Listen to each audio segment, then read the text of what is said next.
Bonjour à tous, on va essayer de traiter donc là et maintenant donc les circuits électriques. On va revoir dans quelques bases de collège. Donc on va commencer par les dipôles. Donc ce que je vous invite à faire, c'est que donc, dans le tableau qui va apparaître, on aura donc les dessins et d'essayer de retrouver en fouillant dans la mémoire donc les schémas normalisés que vous avez appris au collège. Et auquel cas, sinon essayez de retrouver vos cours de collège parce que ça va pouvoir vous être utile vraiment dans la suite de cette notion pour revoir les cours d'intensité et de tension.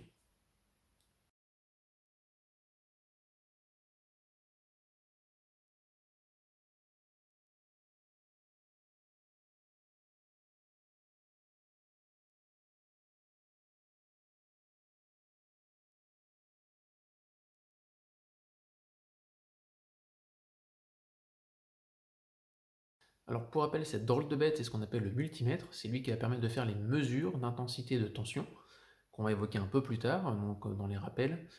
Cet appareil, donc, c'est lui qu'on va brancher soit en série, soit en dérivation, donc dans le circuit, afin d'établir donc, la mesure. Donc il y a un calibre, hein, c'est un gros bouton qui va se tourner, et on va permettre donc, de le mettre soit en ampèremètre, soit en voltmètre, toujours avec deux bornes de branchement. Généralement, on prend des couleurs de manière que ce soit un peu plus pédagogique et on arrive mieux à le retenir ainsi. Donc il y a toujours une borne d'entrée, on prend la rouge, et on prend le COM pour la sortie. Cette partie, ce qu'on va essayer de faire, c'est de revoir donc de quelle manière on fait le chemin normalisé d'un montage. Donc on appelle montage lorsqu'on associe différents dipôles entre eux, reliés par des câbles, par des fils, donc des fils de connexion. Et donc on va essayer de revoir donc, schématiquement de quelle manière on peut retracer ce montage.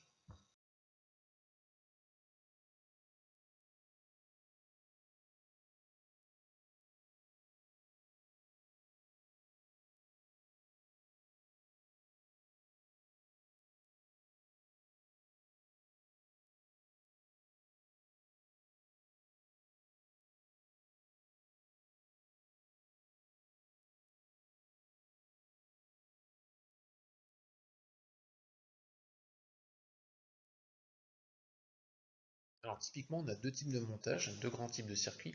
On a un circuit qu'on appelle en série, donc qui va ne fabriquer qu'une seule boucle, donc ce sont les montages de gauche. Et on a les circuits en dérivation qui, eux, vont proposer plusieurs boucles de courant. Alors les boucles, hein, c'est lorsqu'on part de la borne de plus du générateur, on suit avec le doigt le chemin du fil en passant par les dipôles, et on revient à la borne moins. Donc on voit bien que dans les circuits de dérivation, on peut avoir différents chemins d'eau. Donc en comparaison, on peut avoir donc différents chemins d'électricité à suivre. Donc on parle de circuits en dérivation.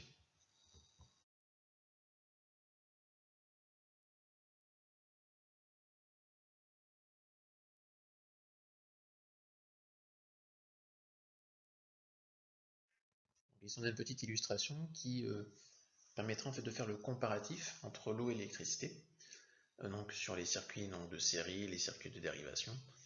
On peut essayer donc d'imager que l'intensité d'un courant électrique, ce serait en fait l'intensité de l'eau, autrement dit le flux, d'accord, d'eau qui va circuler en fait à travers une branche de rivière, une branche, d'accord, de circuit d'eau en partant d'un point A en arrivant jusqu'à un point B. L'intensité I, c'est la quantité de courant électrique qui va circuler dans le circuit au travers des dipôles, un petit peu comme le courant de l'eau dans une rivière. Et pour mesurer cette intensité, on va utiliser ce qu'on appelle un ampèremètre qui se branche en série dans un montage électrique. Donc on rentre dans la borne A et on sort dans la borne COM. Toujours en utilisant la comparaison avec l'eau pour imager la tension électrique, ça serait plutôt la hauteur de chute d'eau qui permettrait en fait de passer d'aller d'un point A vers un point B.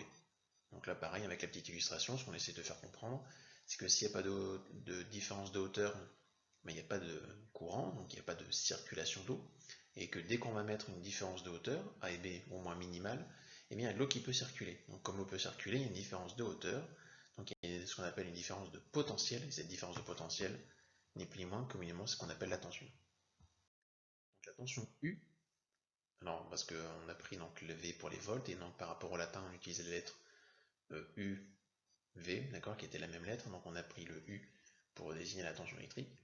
C'est la différence de potentiel entre deux bornes d'un dipôle. Il s'agit en fait du pouvoir à faire passer le courant électrique. On va l'imager par la hauteur de chute d'eau. V, c'est ce qu'on appelle donc le potentiel d'une borne, et donc la différence de potentiel dont on aurait besoin, U, AB, et la différence entre deux bornes A et B au sein d'un même dipôle. Donc on a la relation de U à B égale VA moins VB. Et la tension se mesure avec le voltmètre qui se branche en dérivation d'un dipôle, puisque je dois mesurer la hauteur de chute. Donc je me mets en retrait pour la voir, cette hauteur, et de manière pour la voir, donc je suis en dérivation. Je rentre par la borne V, je sors par la borne com.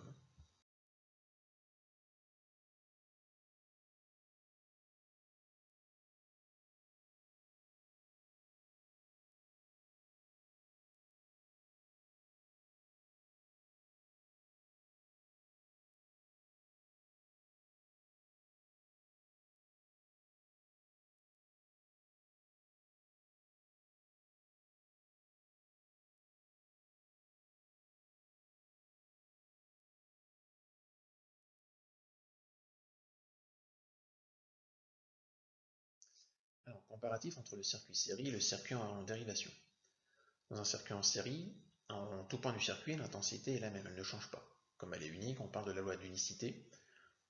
On a une loi de maille, mais en fait l'intensité elle est la même donc dans toute la maille, donc dans toute la boucle de courant.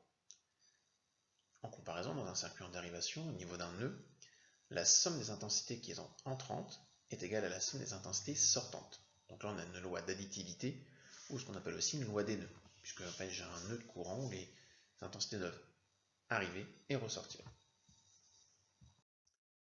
Et pour la tension, on va avoir la même chose. D'abord dans un circuit en série, au niveau d'une association de dipôles successifs, la tension du générateur, c'est elle qui est censée donc délivrer le courant et la tension dans tous les dipôles associés. Ce qui veut dire que donc, la tension du générateur est égale à la somme des tensions distribuées. C'est bien une loi d'additivité ou une loi d'émail de tension qu'on va devoir appliquer dans ce cas-ci. En revanche, pour le circuit en dérivation, on va faire la particularité de toujours prendre en tout point du circuit, la tension resterait la même, mais entre deux nœuds, pour tous les dipôles qui sont reliés entre ces deux nœuds. Et en manquant tous les dipôles qui sont parallèles de ces deux nœuds, puisque j'ai la même hauteur de chute, donc j'aurai donc une même tension, donc c'est une loi d'unicité de tension.